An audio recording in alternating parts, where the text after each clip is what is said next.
खबर चुनार से है। Anupriya institute of paramedical science के प्रधानाचार्य विवेक सिंह ने विश्व योग दिवस के सभी को बधाई एवं शुभकामनाएं दी और यह बताया कि यह दिन हम सभी के लिए गर्व का दिन है, क्योंकि हमारे प्रधानमंत्री नरेंद्र मोदी के अथक प्रयास से आज पूरा विश्व इस दिन को योग दिवस के रूप में मनाता है। कोरोना जैसी वैश्विक महामारी में जब कोई दवा नहीं बनाई गई तो हमारा शरीर स्वयं कोरोना के प्रकोप से हमें बचा सकता है।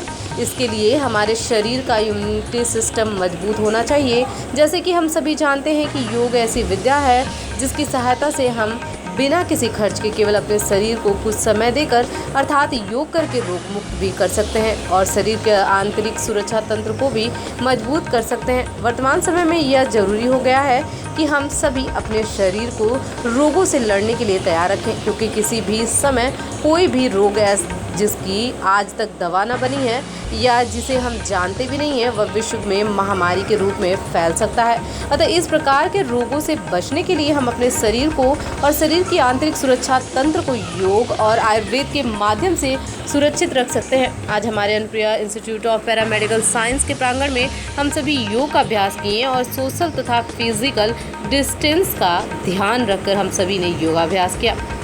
चुनार से हमारे संवाददाता गौतम कुमार खरवार की रिपोर्ट। सर ये बताइए कि ये सूर्य नमस्कार का क्या क्या फायदा है?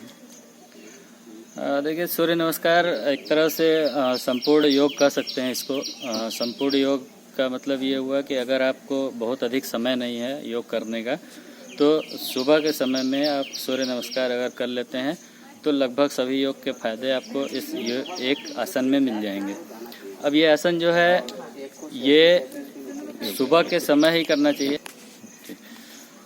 तो इसको ये है कि सूर्य नमस्कार करने से जो अगर आपके पास समय नहीं है, आप डेली वर्किंग मैन है, अब डेली अपना वर्क करने या कहीं नौकरी करते हैं या पढ़ाई करते हैं तो बहुत अधिक समय नहीं मिल पाता है।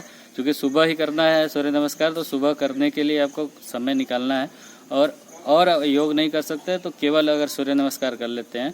और सूर्य नमस्कार में भी कुल 12 मंत्र हैं। 12 मंत्र में 5 मंत्र कम से कम कर लें और 5 मंत्र करने के बाद आप खुद महसूस करेंगे कि आपका शरीर स्वस्थ है, शरीर में हल्कापन महसूस होगा।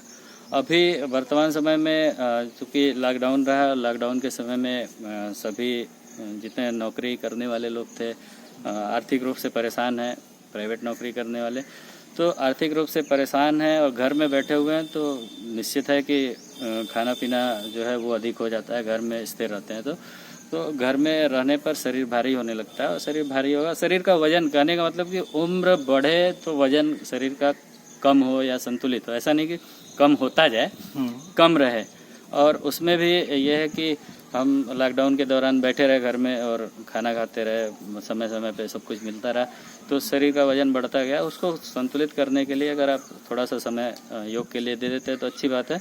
सभी योग नहीं कर पाते हैं तो सूर्य नमस्कार सबसे परफेक्ट योग या आसन कह सकते हैं। इसको करने का जो तरीका है वो सुबह के समय में करें तो ज़्यादा उचित है। बहुत सारे योग गुरु जो है वो बोलते हैं कि किसी भी टाइम करना चाहिए, लेकिन ऐसा नहीं है। योग का जो सही समय है वो सुबह है और खासकर सूर्य नमस्कार का जो समय है वो सुबह का ही समय है। सुबह के समय जब सूर्योदय होता है उसी समय लगभग 6 बजे तक नित्य क्रिया कर ले आप। नित्य क्रिया से खाली होकर के फिर खाली पेट आपको करना है। अगर स्नान कर सकते हैं तो स्नान भी कर लें, वरना बिना स्नान किए आप कर सकते हैं। ऐसा कोई ज़रूरी नहीं कि आप स्नान करके ही करें। और करने पर 3 से 5 स्टेप कम से कम, या अगर 12 मंत्र कर सकते हैं तो 12 मंत्र कर लेंगे तो पूरी तरह से शरीर संतुलित होगा। अच्छा सर, इस समय युवा वर्ग में ज़्यादा देखा जा रहा है कि वो टेंशन ज़्यादा ले रहे हैं, तो उसके लिए क्या किया? देखिए, टेंशन तो है, अब टेंशन बढ़ा भी है अभी। हाँ। जो प्राइवेट नौकरी करने वाले थे उनकी नौकरी बंद रही और घर का खर्च, अपना खर्च चलाना मुश्किल हो जा रहा है, तो उससे टेंशन तो आएगा, लेकिन उससे हमको लड़ना है। और लड़ने के लिए योग में जो सबसे बढ़िया माध्यम है वो है ध्यान योग। किसी भी तरह का ध्यान योग अगर हम कर लें सुबह 10 से 15 मिनट 20 मिनट तक, तो ध्यान योग करने से दिमाग शांत होगा और सोचने समझने की क्षमता मजबूत होगी। होता क्या है, डिप्रेशन में आते हैं तो आदमी गुस्सा आता है, गुस्से में बहुत सारे गलत काम, अभी जैसे सुशांत सिंह वगैरह का देखे जी हाँ। इंडस्ट्री में, तो सुशांत सिंह का भी यही रहा कि टेंशन तो ढेर सारा था पूरी इंडस्ट्री से, अब जहाँ से भी टेंशन रहा हो, हालांकि पैसे की कमी नहीं रही थी जहाँ तक है, लेकिन टेंशन इतना डाला गया कि उस व्यक्ति ने आत्महत्या कर ली। और एक अच्छा टैलेंट कह सकते हैं हमारे देश से, जो कि एक इंजीनियर भी थे और इंजीनियरिंग के बाद फिल्मों में आया, फिल्म में आने के बाद एक अच्छा टैलेंट उन्होंने दिखाया था, लेकिन समय से पहले ही अपने आप को समाप्त कर लिया। तो ये टेंशन का ही नतीजा रहा। तनाव से दूर रहने के लिए सबसे अच्छा साधन है योग, और योग के बाद सबसे लास्ट में ध्यान योग या ध्यान कर सकते हैं। ध्यान में भी ज्ञान मुद्रा सबसे अच्छी मुद्रा मानी जाती है। ज्ञान मुद्रा सबसे साधारण मुद्रा है, और इसमें अगर आप 10 से 15 मिनट 20 मिनट तक कर लेते हैं तो निश्चित है कि डिप्रेशन या टेंशन का जो रोग है